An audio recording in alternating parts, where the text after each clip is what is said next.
Hi friends, this is Babu Mom from Babu's Kitchen. எல்லாரும் எப்படி இருக்கீங்க? நல்லா இருக்கீங்கன்னு நினைக்கிறேன். நாங்களும் ரொம்ப நல்லா இருக்கோம். வாங்க ஒரு வீடியோக்குள்ள போலாம். இன்னைக்கு சூப்பரான ஒரு மட்டன் பிரியாணி பண்ணலாம். வாங்க. அதுக்கு தேவையான ingredients நான் 3/4 கிலோ மட்டன் எடுத்துக்கேன். 3/4 கிலோ பாஸ்மதி ரைஸ், 2 பெரிய தக்காளி, 2 பெரிய வெங்காயம், புதினா, 1 டீஸ்பூன் வந்து தயிர், 3 டீஸ்பூன் வந்து பிரியாணி மசாலா. இது வந்து வீட்லயே ப்ரிப்பேர் பண்ணது. half லெமன், 2 பச்சை மிளகாய். அரிசி மட்டும் ஒரு 20 மினிட்ஸ் வந்து ஊற வச்சு எடுத்துக்கலாம். வாங்க. அவ்வளோதான் ஃப்ரெண்ட்ஸ் இன்க்ரீடியன்ஸ். வாங்க ஃப்ரெண்ட்ஸ், இப்போ பிரியாணிக்கு தாளித்து விட்டுறலாம். ஸ்டவ் ஆன் பண்ணி குக்கர் வச்சுட்டேன். குக்கர் ஹீட் ஆயிடுச்சு. இப்போ எண்ணெய் விட்டுக்கலாம்.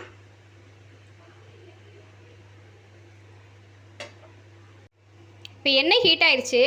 இதோட ஒரு அன்னாச்சி பூ, 4 கிராம்பு, 2 ஏலக்காய், பிரியாணி இலை, பட்டை சேர்த்து தாளிச்சுக்கலாம். இதோட இப்போ வெங்காயத்தை சேர்த்துக்கலாம்.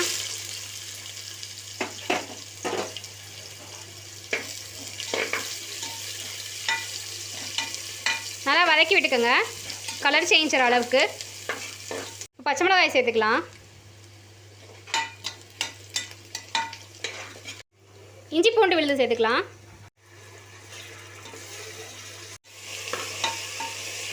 இப்போ இஞ்சி பூண்டு நல்லா வதங்கிருச்சு.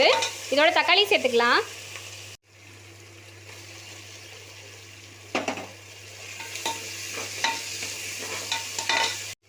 உப்பு சேர்த்துக்கலாம்.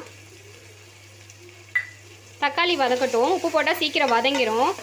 தக்காளி வதங்கிருச்சு. இதோட பிரியாணி மசாலா சேர்த்துக்கலாம். இது எண்ணெய் பிரிஞ்சு வர வரைக்கும் நல்லா வதக்கலாம். இப்போ பாருங்கள், மசாலாவில் சைடில் எண்ணெய் பிரிஞ்சு வருது. இந்த ஸ்டேஜில் வந்து தயிர் ஆட் பண்ணிக்கலாம்.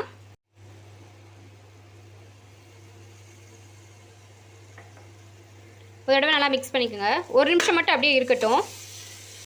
இதோட கொஞ்சம் புதினாவை சேர்த்துக்கலாம். இப்போது மட்டனை சேர்த்துக்கலாம். வாங்க.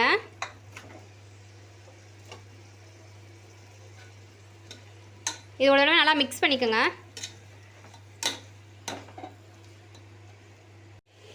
இப்போ பாருங்கள், மட்டன் சேர்த்தோன்னையுமே மட்டன்லேருந்து தண்ணி விடுது.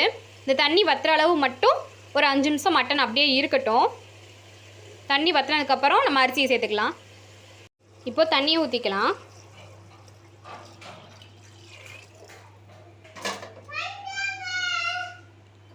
இப்போ இந்த தண்ணி நல்லா கொதிச்சு வரட்டும். இப்போ தண்ணி கொதி வந்துச்சு. ரைஸ் சேர்த்துக்கலாம்.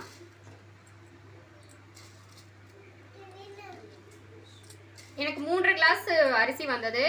அதில் அப்படியே 1.5 கிளாஸ் ஒரு கணக்குன்னு வச்சுக்கோங்க.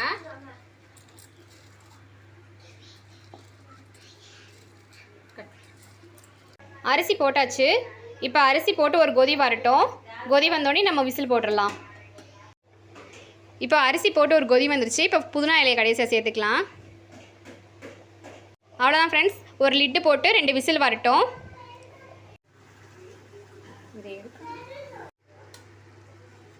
இப்போ 2 விசில் விட்டாச்சு.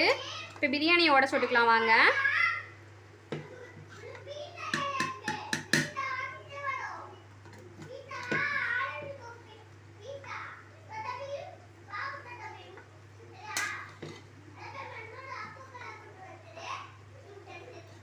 இப்போ பாருங்கள், பிரியாணி ரெடி ஆயிடுச்சு.